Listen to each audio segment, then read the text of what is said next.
This is the Eastman Kodak number 1A Autographic Junior, and it needed a new bellows. So it's easy to just cut this bellows out of here. And these tabs inside here, there's 3,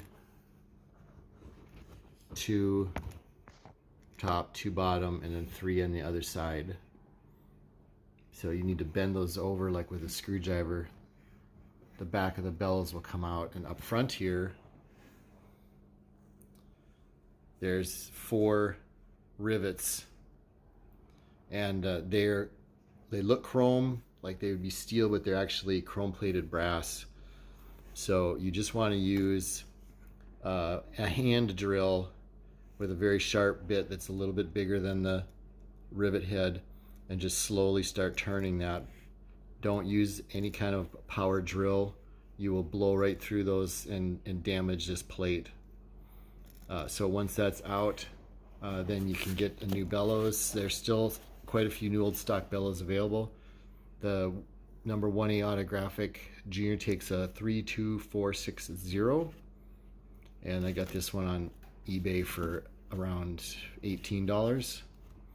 So we're going to get started with this and get a new bellows in this Kodak. So I'm using shoe glue here. This is a very strong. Doesn't get brittle, so it's good in all temperatures, and it pretty much will bond to anything. Okay, I've got glue in there, and we're just going to use a Q-tip to spread this around evenly. So just go around and get a pretty good thick coating in there, and then we'll be ready to insert the bellows. Okay, getting ready to insert the bellows, and what we're going to do is just slide this down in and under the hinge points there, and try to keep it off the glue. So you're going to stick your finger in here and work it down in, and when it's all the way up, just set it down carefully and make sure that it is pressing even all the way around.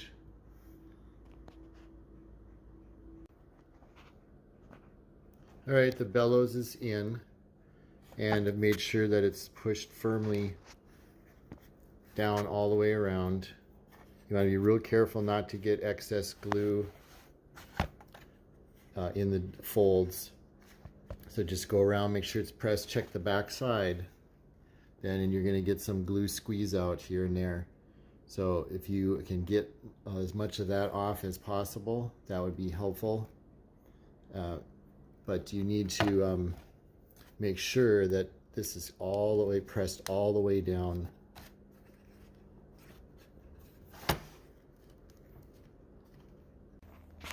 Okay, I've been pushing this down firmly, and now I'm going to stick some weight in here. So I'm going to put 2 of those in.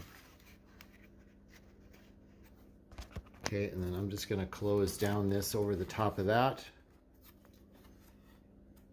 And then I'll let that sit until tomorrow, and then come back and do the next step, which is poking through here and getting the screws installed that hold the bellows instead of the rivets.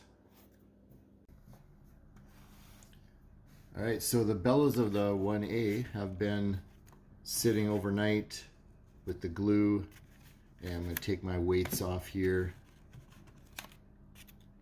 We'll eat those later.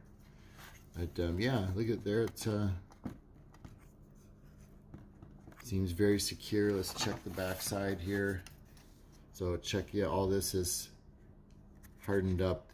What I really like about this shoe glue is that it is very strong and firm, yet it never feels hard or brittle. It takes on a real rubbery feel, which I believe will hold much longer, especially in different environments and climates.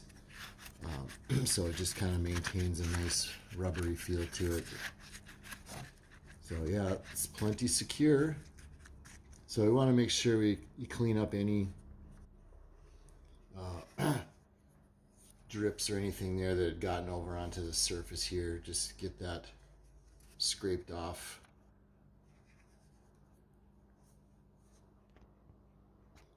Then we'll be sliding this back and then getting this attached with the tiny screws.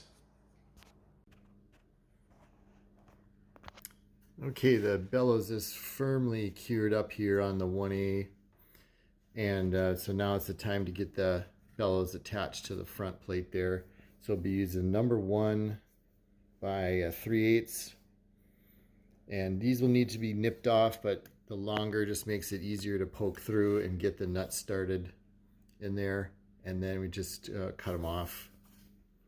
So we'll get that on and show you the next step.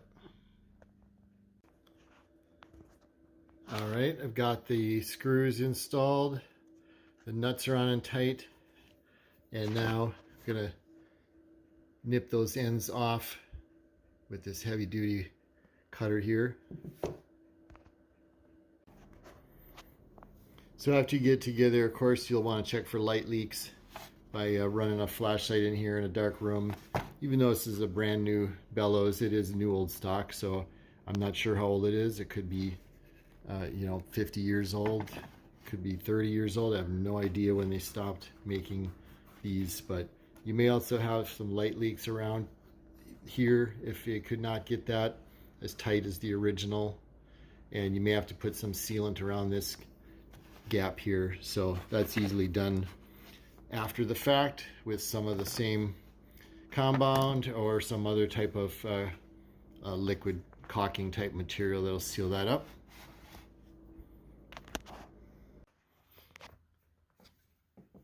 Okay, the 1A is back together.